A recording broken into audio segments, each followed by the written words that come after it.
What's up, you guys? Welcome to the DyrtyBlonde Podcast. I am your host, Bridgette B, your friendly adult entertainer next door. Not so friendly. Depends on the day. And if I'm on my period. And if I'm hungry. It depends. But for the most part, I am so happy to be here with you this week because we are going to dive into a little topic that's been coming up this week on a lot of the blogs, and that is Goop. G-O-O-P by Gwenyth Paltrow herself. What is Goop? Who is she? You can Google it while you wait, but we're going to get into it. In the meantime, as always, we're going to start off with the fan question of the week brought to me by you. If you follow us on IG at DyrtyBlonde, you can ask away, and that's where I like to grab these questions because it comes from you guys. So stay tuned.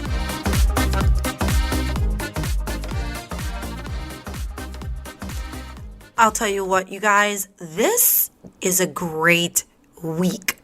It is so much fun to finally be able to be out and about with all of you guys because it is Exotica weekend. Oh yes. If you are anywhere in the New Jersey, New York, Pennsylvania, Connecticut, Delaware, let me see. I'm blonde, so my geography isn't all that great, but if you're anywhere in that area, you need to stop by and say hello to your favorite entertainer, for we are all there live and in person. I myself am signing on Friday evening and Saturday, but there's going to be so many performers from Jessie Jane to Stormy Daniels, and of course, me. Duh. So if you haven't grabbed a ticket yet, girls are free on Friday, so stop by at the Edison Convention, which is right by the Sheraton on Raritan. But you can get all the info on at Exotica, which is linked in the episode description this week. And then after that, I am feature dancing in Pittsburgh at Spearmint Rhino the next weekend. Tis the season. My birthday was last weekend. I wore an entire latex outfit, and I'm telling you right now, that shit was sweaty.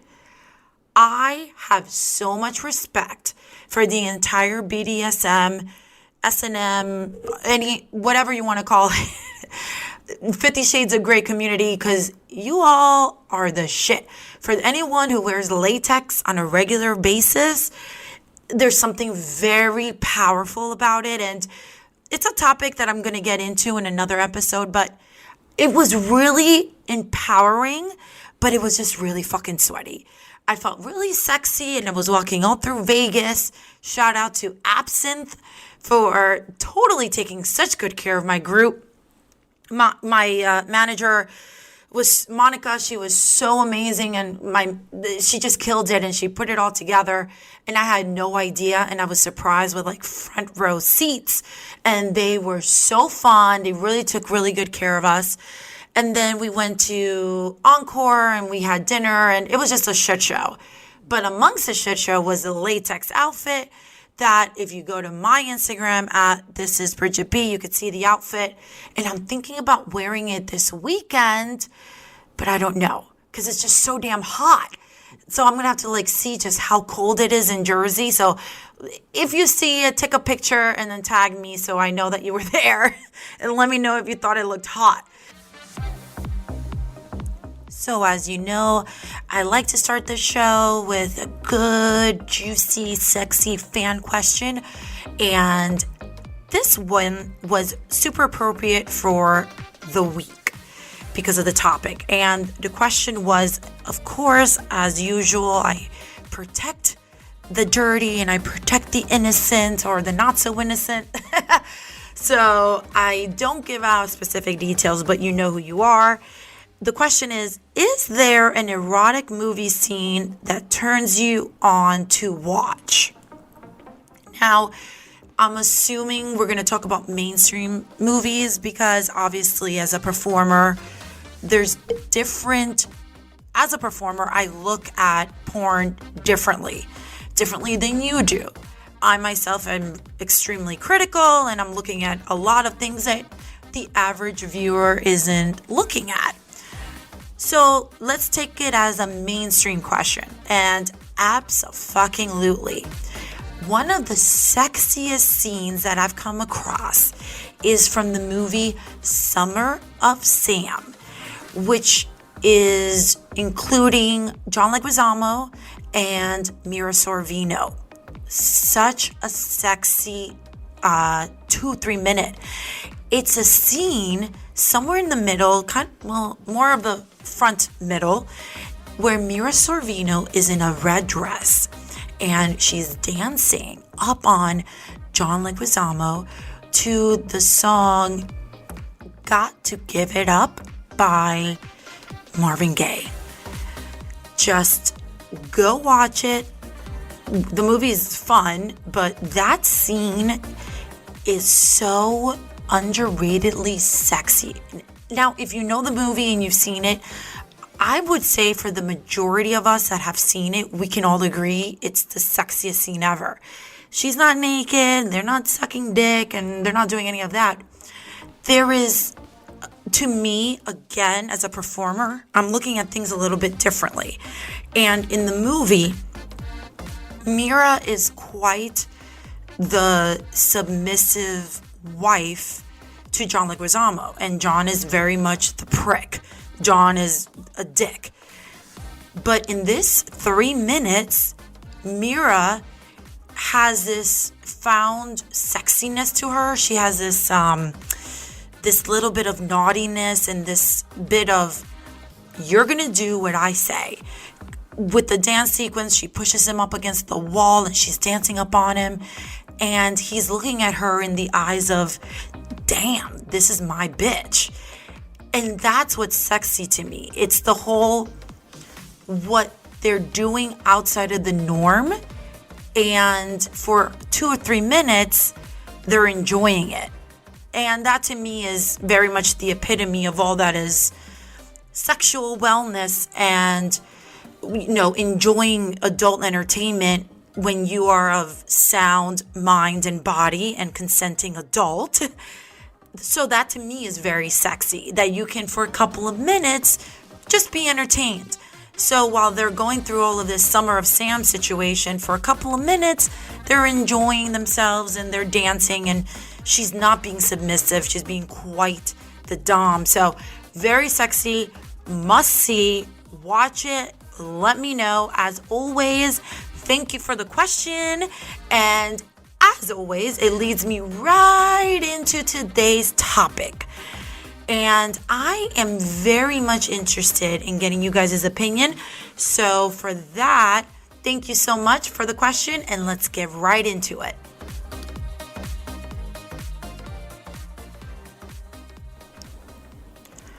So unless you're driving or doing anything like handling heavy machinery, don't do the following. But if you're in the company of friends and you're listening, which so many of you do, or you're alone and you have your iPod inside your ear, whatever the case is, and you have a couple seconds, do this little exercise for me. I want you to close your eyes. Close your eyes and let's just play word association. I'm going to say a name, and I want you to think about how your cock or how your pussy feels when you hear the name, okay? Marlon Brando, Pamela Anderson, Marilyn Monroe, Sophia Loren, Salma Hayek, Jessica Rabbit, the entire cast of Friends, let's say. Hey, whatever you think is sexy is up to you. Okay, maybe not the entire cast of Friends. Nix that one. Your favorite Playboy model. Janine. Asia Carrera. Tara Patrick. Okay. Now, with your eyes closed, What do you think of when I say the name Gwenyth Paltrow? If you're like me, you probably go, well, with every other name, the majority of us would say a little tingly.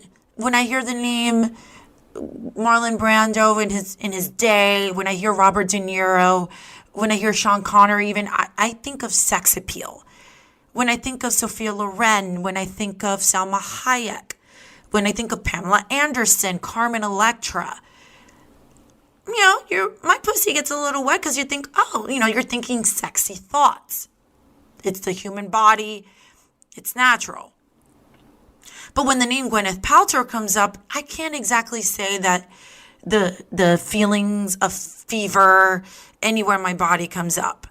She's, I think, stunning. I think she is very elegant. I think she's very beautiful.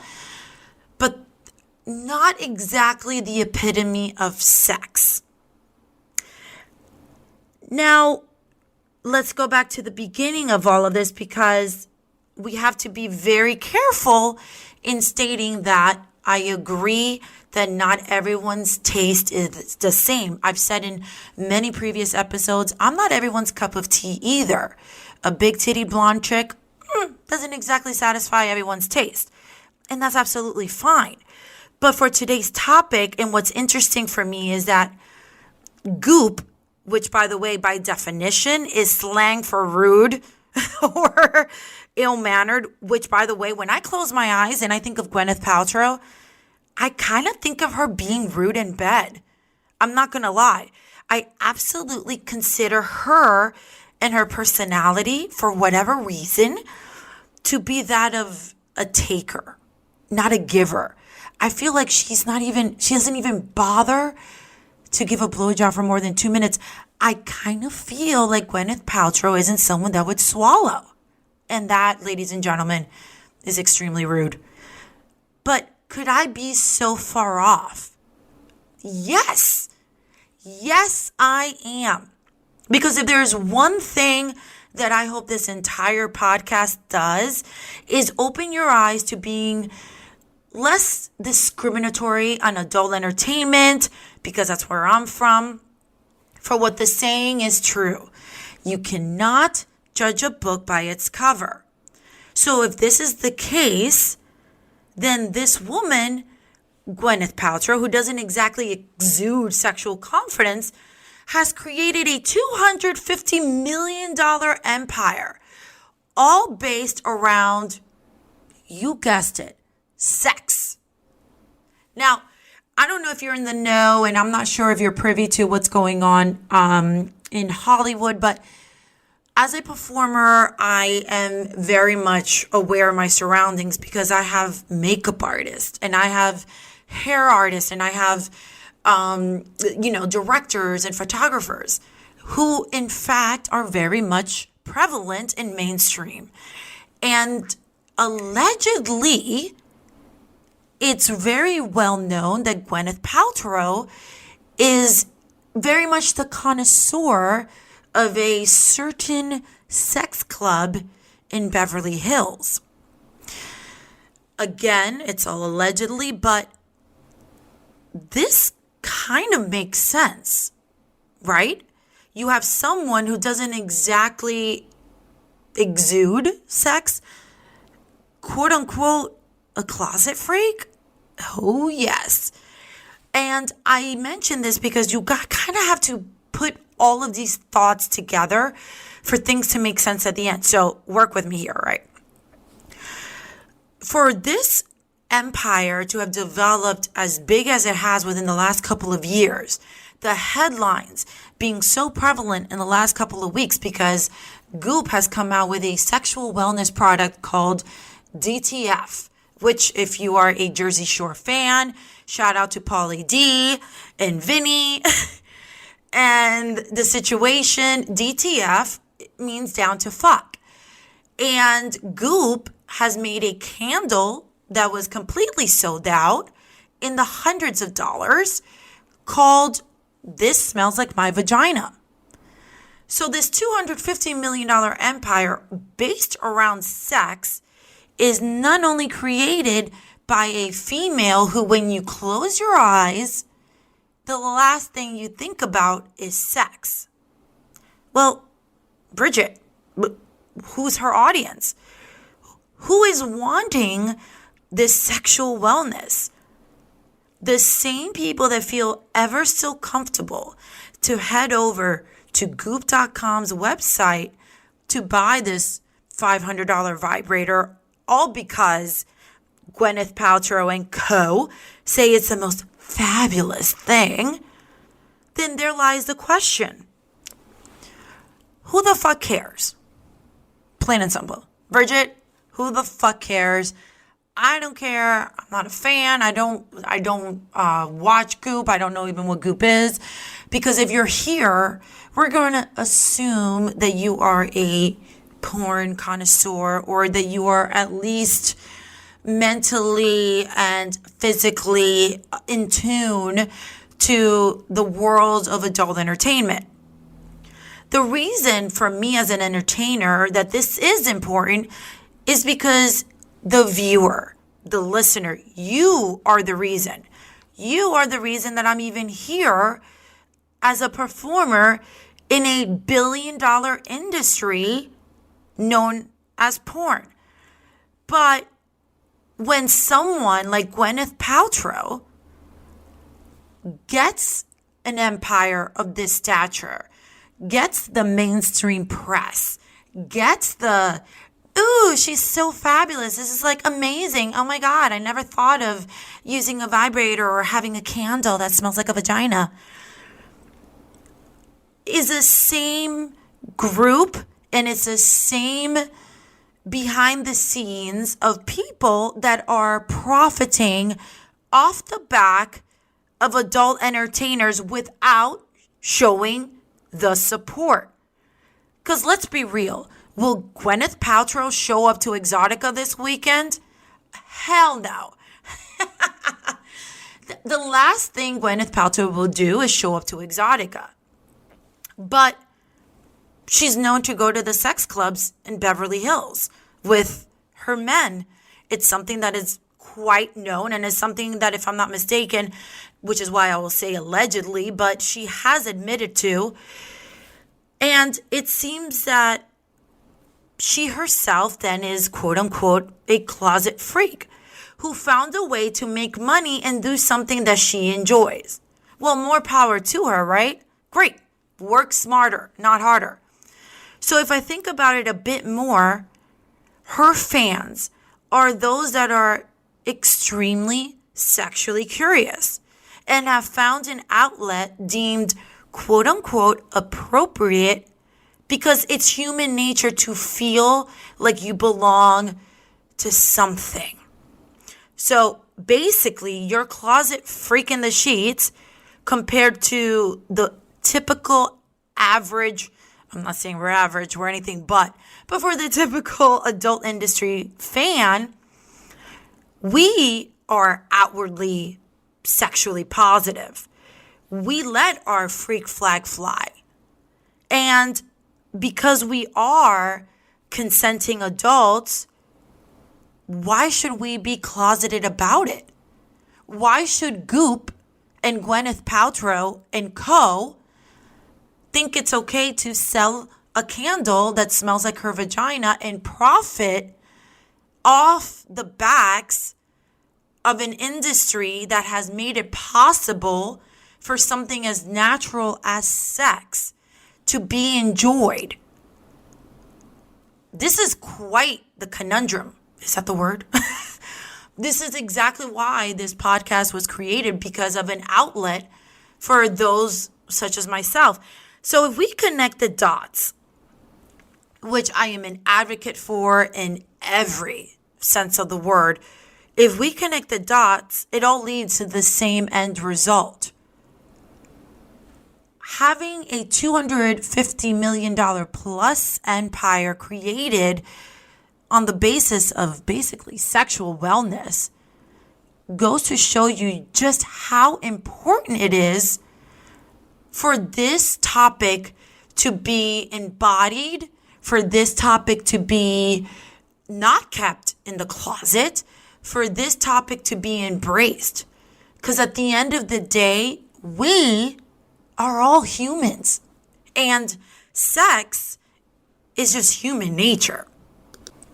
Which always leads me to the common thread of how you choose to express yourself should be absolutely no one's business. If I want to lay in bed with my vibrator and watch porn all fucking day and do nothing, I am very much entitled to that enjoyment.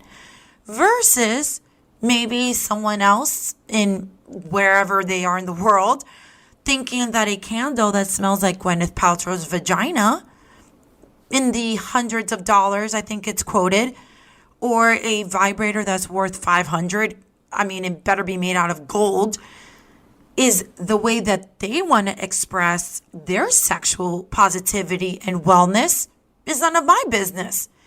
Hey, if you want to spend your money on that and not your fingers, knock yourself out. Do you, boo. Do you. And the double standard for me is that when this happens, and once again, mainstream profits off of the backs of adult entertainment, is because, listen, $250 million value of a company is not chump change. That is quite a bit. And that is according to their Wikipedia, which I will link in the episode description below. So in order for Goop to have moved forward, they sought to raise millions in order to invest with, and I quote, businesses with premium brands that offer an aspirational lifestyle experience to consumers.